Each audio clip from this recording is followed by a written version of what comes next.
ये कहानी बहुत पहले की है।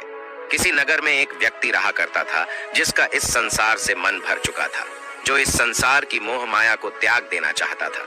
उसने एक दिन यह फैसला किया कि वह इस संसार की हर एक मोह माया को त्याग देगा। उसने अपना मन बना लिया था। उस व्यक्ति ने सन्यासियों का जीवन देखा था और उसने अब यह तय कर लिया था कि वह अब एक सन्यासी बनेगा। वह तुरंत अपने घर से निकलकर पास में रह रहे एक बौद्ध भिक्षुक के पास जाता है और उनसे कहता है कि मुझे एक सन्यासी जीवन जीना है। मैं इस संसार की मोह माया को त्याग देना चाहता हूँ। इस पर वह बौद्ध भिक्षु उस सन्यासी से कहते हैं कि क्या तुम सच में सन्यासी का जीवन जीना चाहते हो?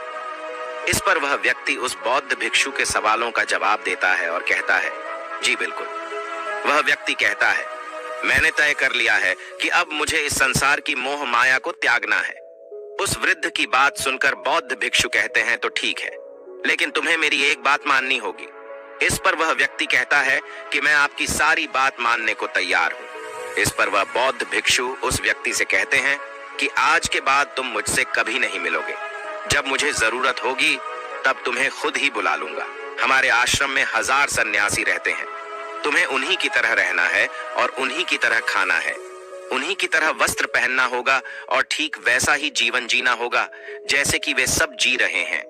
इस पर वह व्यक्ति कहता है कि ठीक है गुरुवर, मैं तैयार हूं। इतना कहकर वह व्यक्ति उस बौद्ध भिक्षु को प्रणाम करता है और वहां से आश्रम की ओर चला जाता है। आश्रम में जाने के बाद उसे एक कमरा मिलता है। वहां जाकर चुपचाप बैठ जाता है। आश्रम में रहने वाले सभी लोग उसे चावल कूटने का काम दे देते हैं। वह व्यक्ति उन 1000 सन्यासियों के लिए हर रोज चावल कूटने का काम करने लगा। इसी तरह उसका जीवन व्यतीत होने लगा। उसे लगता था कि जब गुरुजी को उसकी जरूरत होगी तब वह उसे बुला लेंगे। इसी इंतजार में वह व्यक्ति वहां रहने लग जाता है। वह सुबह से लेकर शाम तक केवल चावल कूटने का ही काम करता था। उसे यह काम करते करते धीरे धीरे 12 साल बीत गए। अभी तक वह बौद्ध भिक्षुओं ने उस चावल कूटने वाले व्यक्ति को कभी नहीं बुलाया, लेकिन यह काम करते करते अब उस चावल कूटने वाले व्यक्ति के मन में कोई भी विचार नहीं रह गए थे। न ही कोई अड़चन और न ही कोई समस्या उसके मन में पनप रही थी। 12 सालों के बाद वह बौद्ध भिक्षु कब बूढ़े हो चुके थे। उन्हें लग चुका था कि अब उनका अंतिम समय आ चुका है और उन्हें अपना एक उत्तराधिकारी चुनना होगा। इसीलिए उन्होंने पूरे आश्रम में घोषणा करवा दी कि जो कोई भी मेरा उत्तराधिकारी बनना चाहता है वह देर रात में मेरे कमरे के बाहर 4 पंक्तियां लिखकर जाएगा और उसे उन पंक्तियों में बताना होगा कि जीवन जीने का सही तरीका क्या है, इस जीवन को किस तरीके से जीना सही है। इस जीवन का सत्य लिखना होगा, लेकिन एक बात याद रखना, उसे खुद के अनुभव के द्वारा लिखना होगा। किताब में कही हुई बातों को नहीं लिखना होगा या कहीं से नकल मारकर नहीं लिखना है। जो भी यह बताने में सफल हो जाएगा वही मेरा उत्तराधिकारी होगा। आश्रम में जितने भी लोग रह रहे थे वह सब उस बौद्ध भिक्षु को बहुत मानते थे। कोई भी उन्हें धोखा नहीं देना चाहता था। सभी भिक्षुओं के मन में यह चाहत थी कि वह उनका उत्तराधिकारी बने, लेकिन कोई भी यह काम करना नहीं चाहता था। उन 1000 बौद्ध भिक्षुओं में से एक विद्वान भिक्षुक ने बहुत ही हिम्मत जुटाकर अंधेरी रात में दीवार के बाहर लिख दिया कि मन एक दर्पण की तरह है, उसमें धूल जम जाती है। उस धूल को साफ कर दो तो सत्य अनुभव में आ जाता है और सत्य मिल जाता है।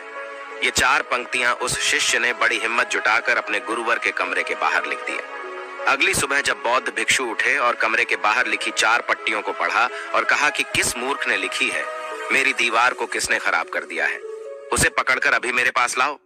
जब आश्रम में सभी लोगों ने पता किया तो पता लगा कि वह विद्वान शिष्य उन पंक्तियों को लिखने के बाद रात्रि में ही उस आश्रम को छोड़ दिया था, क्योंकि यह विचार उसके अपने नहीं थे और विद्वान शिष्य ने जाते जाते अपने कुछ मित्रों से कह दिया था, सुबह अगर गुरुवर को मेरी कुछ 4 पंक्तियां पसंद आई तो वह लोग मुझे बता देंगे, और अगर इन 4 पंक्तियों को पढ़ने के बाद गुरुवर गुस्सा हो जाएं तो तुम सब मेरा पता उन्हें कभी भी मत बताना। आश्रम के सभी लोग चिंता में पड़ गए कि कितनी अच्छी पंक्तियां तो लिखी हैं उसमें, फिर भी गुरुवर नाराज क्यों हो गए। इतनी अच्छी बात तो लिखी थी उसने कि माँ ने दर्पण की तरह है, अगर उसे साफ कर दिया जाए तो उसका प्रतिबिंब स्पष्ट दिखने लगता है। वे सब कहते हैं, चलो देखते हैं कि गुरुवर को ऐसा उत्तराधिकारी कौन मिलेगा जो उनके सवालों का सही जवाब उस दीवार पर लिख सके। वह कौन होगा जिसके पास इससे भी विचार होंगे। कुछ लोग यह सब बातें उस चावल कूटने वाले व्यक्ति के कमरे के बाहर कर रहे थे। वह चावल कूटने वाला व्यक्ति पूरी बातें सुन लेता है और जोर जोर से हंसने लग जाता है। लोग उससे पूछते हैं, इसमें हंसने वाली बात क्या है? तुम्हें इसमें क्या गलत लगता है? वह चावल कूटने वाला व्यक्ति कहता है, गुरुवर, सही तो कह रहे हैं कि किस नासमझ ने यह सब लिखा है। इस पर वैसे लोग गुस्सा हो जाते हैं और उस चावल कूटने वाले से कहते हैं कि तुम्हें क्या पता, तुम तो 12 सालों से सिर्फ चावल कूटने का ही काम कर रहे हो। तुम्हें किस बात का ज्ञान है? ना तो तुम्हें शास्त्रों का ज्ञान है और ना ही गुरुदेव ने तुम्हें कभी ज्ञान दिया। अगर तुम्हें इतना ही ज्ञान है तो तुम ही क्यों नहीं अच्छे शब्द बता देते? वह व्यक्ति हंसते हुए कहता है कि ठीक है, मैं जरूर बता दूंगा, लेकिन इतने सालों से मैंने लिखने का अभ्यास नहीं किया हूं तो लिखना मैं भूल गया हूं। मैं बातों को जरूर बता दूंगा, लेकिन किसी को मेरी बातें लिखनी होगी। और यह भी याद रखना कि मुझे उत्तराधिकारी बनने का कोई भी शौक नहीं है। इस पर वैसे लोग कहते हैं, तो ठीक है, क्या लिखना है बताओ।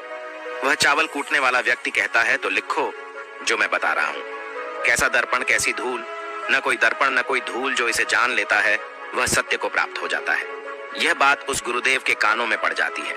आधी रात को वह गुरुदेव उस चावल कूटने वाले व्यक्ति के पास आते हैं और उससे कहते हैं कि तुम यहाँ से चले जाओ, वरना यहाँ पर रहने वाले आश्रम के सभी 1000 लोग तुम्हें छोड़ेंगे नहीं। यह जोगा ले लो, तुम मेरा उत्तराधिकारी बनना चाहो या न जाओ, इससे कोई फर्क नहीं पड़ता। तुम उत्तराधिकारी बनो या न बनो, लेकिन जो शब्द तुमने कहे थे वही शब्द बिल्कुल सत्य हैं और जीवन के अनुभव को दर्शाते हैं। इसलिए मन ही मन मैं तुम्हें अपना उत्तराधिकारी मान लिया हूं। और अगर यह बातें उन 1000 आश्रम वाले लोगों तक पहुंच जाएंगी तो वह सब तुमसे जलने लगेंगे और तुम्हें चोट पहुंचाएंगे। यह लोग बर्दाश्त नहीं कर पाएंगे। ये चावल कूटने वाले व्यक्ति उत्तराधिकारी कैसे बन सकता है? जिसे कभी ज्ञान नहीं, जिसने कभी शास्त्र पढ़ा ही नहीं, वह उत्तराधिकारी कैसे बन सकता है? वह भला कैसे सत्य को प्राप्त कर सकता है? और यहाँ पर शास्त्र जानने वाले सभी लोग सर पीटते रह जाएंगे। इसलिए तुम यहाँ से चले जाओ, कहीं और अपनी दुनिया बनाओ और वहां के लोगों को ज्ञान से भर दो। इस पर महात्मा बुद्ध ने भी अपने एक शिष्य से कहा था, जब तुम्हारे मन की सारे विचार शांत हो जाएं, तुम्हारे भीतर विचार आना बंद हो जाए, उस दिन से तुम्हें सत्य का अनुभव हो जाएगा। तुम सत्य का अनुभव करोगे, खुद को भी और इस ब्रह्मांड को भी समझ पाओगे। और यही बुद्धत्व प्राप्ति का पहला कदम है। मन को शांत करने का पहला तरीका जो बौद्ध ग्रंथों में बताया गया है वह खुद के विचारों पर करना। इन्हें अच्छे से समझना कि आखिर आपके अंदर कौन से विचार उत्पन्न हो रहे हैं, आपके अंदर आखिर क्या चल रहा है। उन्हें अच्छी तरीके से और जागरूकता के साथ समझने की कोशिश करना, न कि अपने विचारों को दबाने की कोशिश करना। अगर आप अपने मन के विचारों को दबाने की कोशिश करते हैं तो यह गलत होगा, जिसकी वजह से मन और तेजी से भटकने लगेगा और बार बार भटकेगा। लेकिन जब भी आपको लगने लगे कि आपका मन बहुत तेजी से भटक रहा है तो तुरंत आप उस पर ध्यान देना शुरू कर दें। उसको जागरूकता के साथ देखें और अपने विचारों पर ध्यान दें। निरंतर प्रयासों के बाद आप पाएंगे कि आपके अंदर विचारों को जागरूक होकर देखने की एक आदत सी लग गई है।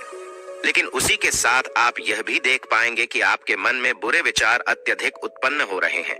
आपके मन में जो भी विचार उत्पन्न हो रहे हैं वह सकारात्मक भी हो सकते हैं और नकारात्मक भी। उनसे आपको कोई भी छेड़खानी नहीं करनी है, बस आपको अपने प्रयास पर काम करते रहना है। लेकिन यह अभ्यास आप लगातार करते रहे हैं तो एक समय आने के बाद आप अपने विचारों को नियंत्रित करने में सफल हो जाएंगे और उसे रोक भी सकते हैं। तब जाकर आपको असली शांति और सुकून की प्राप्ति हो जाएगी। तब आपको किसी भी प्रकार की चिंता नहीं सताएगी, क्योंकि आप खुद पर विजय प्राप्त कर लिए हैं। आप अपने विचारों को नियंत्रित कर सकते हैं। दोस्तों, इस वीडियो में बने रहने के लिए सच्चे दिल से आपका बहुत बहुत आभार।